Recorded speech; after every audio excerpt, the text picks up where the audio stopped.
There is a group which is out to discredit India. Is Mr. Rahul Gandhi echoing their very voice? Let's go across to our guest, Sanju Verma, national spokesperson of the BJP, George Korean, political analyst with us. Namaste, Jai Hind to the lady and the gentleman. And we'll try and keep it one answer apiece because there are 5 questions, so we'll have to cover it all. Yes. George Korean ji, how would you want to respond? Well, Anand, I really don't agree with the fact what you're trying to put it across, and to Sanju Verma. See, we have to understand that Rahul has been very vocal about learning to listen is a key to the 21st century as far as keeping a paradigm shift as far as politics is concerned. And he has also gone ahead and said that, Indian democracy is in public good, and also gone on to say that at least 50% of the people who live in a democratic space live in India and believe in. So it's important for the independent institutions to be fair and in terms of for the actions and policies. So he's not echoing anything that the India baiters sitting abroad have said, that the gang which is funded by or allegedly funded by Mr. George Soros, the gang that is sitting there and saying that India, this is what is bad with India, who are writing articles, who are sitting on forums, who want to dismantle the current entities because they are harmful to India. That kind of narrative, he is not echoing that at all. George Korea. Well, when not really. See, we have to understand that, I'm just failing to understand why the ruling dispensation is so scared and hell-bent, and to the core, probably it's becoming difficult for them to counter the allegations and statements that's coming from Rahul Gandhi. He's speaking from his heart, and he's speaking what the current policy actions that is happening on ground in India. So you believe that what he is doing is he's saying... Their statements are being... So your point of view is that it is his own view. It's not influenced by anybody. Nobody has written a script, or he's not following a script that a lot of people abroad sitting there are following. Absolutely. You're saying he has derived it based on his own conclusion. That's your point of view. Whether they agree with you or not, that's the viewer to decide. I'm not deciding that right now. Question number 1. Second question. Let's quickly move on to the second question. Has Rahul Gandhi backed his claims with facts? Whatever he has said at Cambridge and whatever he has said last evening during their interaction, has he backed his claims with facts? George Korean.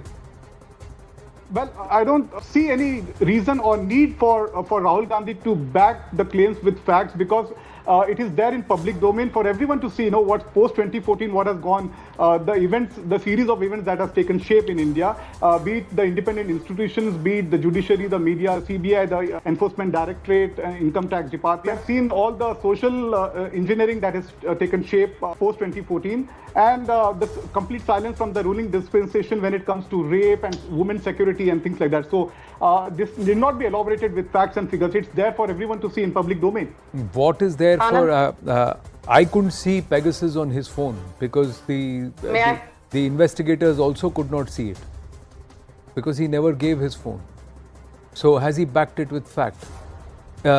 Is a nation with 1/5 of the world's population, when he says democracy is in danger, especially after the Congress has won Himachal Pradesh and that the NPP has won Meghalaya and the BJP has won Gujarat, how is there democracy that is in danger? I'm just asking, a lot of claims that Mr. Rahul Gandhi has made, can he substantiate it with facts? So I'll park these questions aside.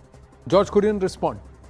Well, I don't quite agree to Sanju Verma out here. And as you said, Rahul Gandhi is not trying to, it's on a broader perspective.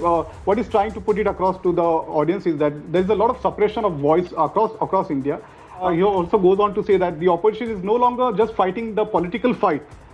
It is fighting the independent institution that is supposed to be doing and serving the purpose of the people and taking care of the interest of the people of India. Lead the opposition in 2024, because it's all building up to that.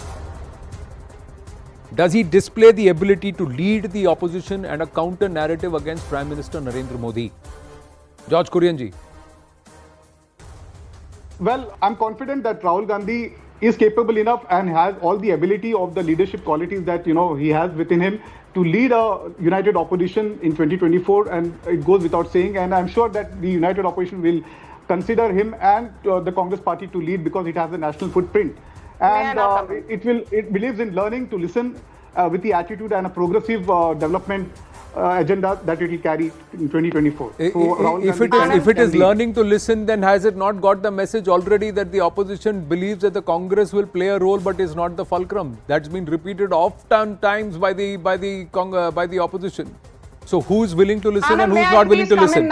Question remains. Yes, my final question. They are saying leadership ki zarurat nahi hai, support ki zarurat hai, but you are not playing the pivotal role. Now, you cannot say that history will repeat itself, but the result will be different. That's the biggest mistake that anybody can make. We know what happened in 2019.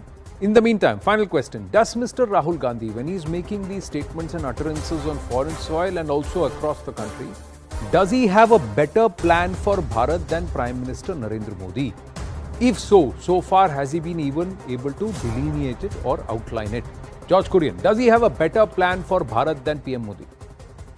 Definitely yes, and it goes without saying that Rahul Gandhi has a proper plan in place, and I'm sure that Congress will have a broader perspective and a progressive manifesto in place for 2024, and it will make an attempt to bring all the opposition parties together on one forum. If the plan is to defeat the BJP and PM Modi, that's not a plan for the country. That's a plan for a political party and the survival of some political entities. I'm asking, what's the plan for my country? Giving relief to the 130 crores people of India, and as far as employment is concerned, inflation is concerned, national security is concerned, so all this will be taken care of, so that it would be there in the manifesto. So we are ready to take on. One minute. These three, what you said right now, our national security, experts say, has never been as robust in the last 7 to 9 years. The rise of Bharat is the story that everybody is talking about. The amount of EPFOs accounts that have been created and regularized, and people being brought through, connected through digital infrastructure has been